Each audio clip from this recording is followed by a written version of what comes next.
मैं आपका साथी विभूति सिंह। अभी हम भागलपुर जिले में हैं और अभी जो दौर चल रहा है श्रीमद् भागवत कथा का, रामचरितमानस का।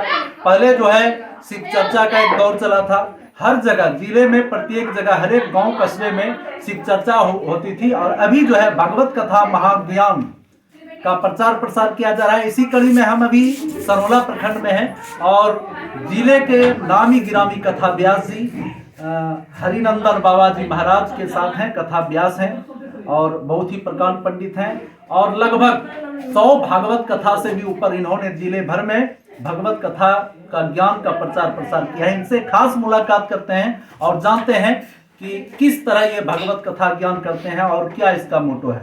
सर, हमारे चैनल में आपका बहुत बहुत स्वागत है। बाबा, कैसे हैं आप? ठीक है। आपका घर कहाँ हुआ? मेरा घर तो अस्थाई निवास स्थल सरोला भुइया है और वहीं के हम रहने वाले हैं। और मेरा नाम कथा व्यास पंडित हरिनंदन झा।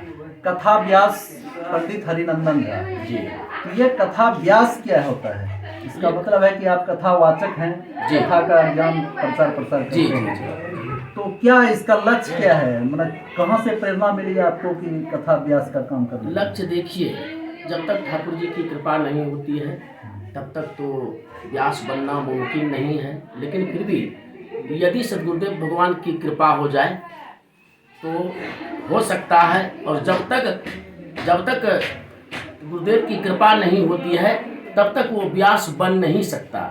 इसलिए हमारे भी सद्गुरुदेव भगवान हैं, जो कि उन्हीं से मैंने सीखा है और आज भगवान की कथा हम कर रहे हैं। तो किस किस तरह का कथा आप करते हैं? रामचरितमानस का कथा की भागवत कथा, कई तरह की कथाएं होती है। देखिए, हम सभी कथा करते हैं। श्रीमद् भागवत महापुराण भी करते हैं, रामचरितमानस भी करते हैं, शिव महापुराण भी करते हैं।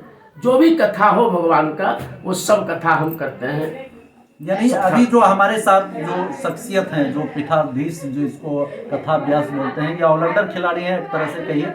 शिव पुराण, भागवत कथा, रामचरितमानस यानी इत्यादि अनेक तरह की जितनी भी कथाएं हैं वो कथा का वाचन आप करते हैं। जी, आप सब ठाकुर जी की कृपा से सब कथा। ये जो कथा आप करते हैं, कितने जगह आपने किया होगा कथा? करीब 100 से ऊपर हो चुका है। 100 से जी। जिले भर में, भागलपुर जिले में कि जिले के अन्य जगहों पर भी? नहीं, भागलपुर जिला के। अभी भागलपुर जिला के अंतर्गत भागलपुर जिला में रह के कथा का वाचन करते हैं। जी। तो क्या लग रहा है, क्या रिस्पांस मिल रहा है जनता का? बहुत अच्छा। कितने दर्शक रहते हैं आपके पंडाल में? करीब पंडाल में कम से कम 8,000, 10,000, 12,000। इतना जगह आपने किया है। यानी भागवत कथा करते हैं या कोई रामचरितमानस का आप जो कथा करते हैं, तो कथा का क्या चार्ज लेते हैं? कोई चार्ज नहीं।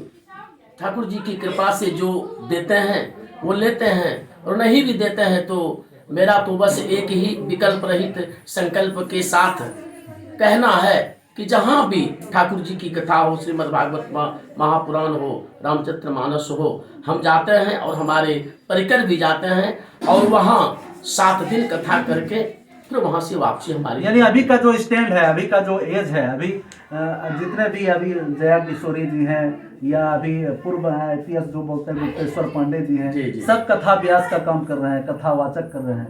और ये मतलब सभी का स्टैंड है कि कोई 1 लाख लेता है, कोई 7 लाख लेता है। आप बोलते हैं हम कुछ नहीं लेते। कैसे चलता है भरण पोषण? देखिए, बात है कि भगवान की कथा में तो मांग होना ही नहीं चाहिए। जो स्वेच्छा से दे दे वही सही होता है। लेकिन आजकल तो हम देख रहे हैं, लेकिन फिर भी सब अपने अपने जगह पर है और हम अपने जगह पर हैं। बस मेरा काम यही है कि बस हम परमार्थ के लिए, परोपकार के लिए जहाँ भी हम जाते हैं, पैसे की मांग नहीं होती। दे तो कोई बात नहीं, पर हम अपने तरफ से पैसे की मांग कथा में यथाशक्ति तथा भक्ति। हाँ। ऐसा रहता है जी। कि आप लोग, आपके साथ और भी मंडली होगा, ये कथा व्यास में आप जाते हैं तो और भी? हाँ, हमारे साथ 4 परिकर हैं और चारों परिकर हम जहाँ भी जाते हैं। 4 कलाकार हैं या कथावाचक ही हैं? वो कलाकार हैं? नहीं, वो म्यूजिशियन वगैरह हैं? जी, वो चारों जो है ना कलाकार हैं और हमारे साथ रहते हैं। हम जहाँ जाएंगे, अगर दर्शक आपसे कथा व्यास का यानी कथा करवाना चाहेगा तो कहाँ पर दर्शकों को आना पड़ेगा, कैसे वो संपर्क करेगा? जी, हमारा फ़ोन नंबर है 8809452531, ग्राम भुड़िया सनौला, भागलपुर। तो अभी दर्शकों को बता दें, आपसे बात करने में बहुत खुशी मिल रही है, लगता है कि हम एक आध घंटा और आपसे बात करें। कुछ भगवत कथा का, रामचरितमानस का कोई श्लोक अगर दर्शकों को सुना सकें जो लोगों को मोहित कर ले, कुछ सुना दीजिए, 2 पंक्ति। देखिए, ऐसे तो श्रीमद् भागवत महापुराण में भी श्लोक हैं। निगम कल्प तरूर गलितम फलम सुखमुखाद मृत्रव संयुतम पीबतम भागवतम रसमालयम मुहुरहो रसिकाम्बु विभावुकः। श्रीमद् भागवत महापुराण में 18,000 श्लोक हैं। ऐसे एक श्लोक हम आपको सुना दिए। ऐसे तो बहुत ऐसे श्लोक हैं, जैसे रामचरितमानस में दोहा है, छंद है, सोरठा है, वगैरह वगैरह हैं। यानी और दर्शकों को जानने के लिए जो भगवत कथा में आना पड़ेगा। अभी ताजा कोई प्रोग्राम है आपका कहीं होने वाला है? हाल जी, ताज़ा प्रोग्राम तो खैर 22 तारीख को है, फिर 24 तारीख को है, और ऐसे तो हर हमेशा प्रोग्राम में ही हम रहते हैं, हर हमेशा। चलिए, आपसे बात करने के लिए बहुत बहुत धन्यवाद बाबा, और दर्शकों के लिए आगे कड़ी में देखते रहिए कुमकुम टाइम्स। धन्यवाद।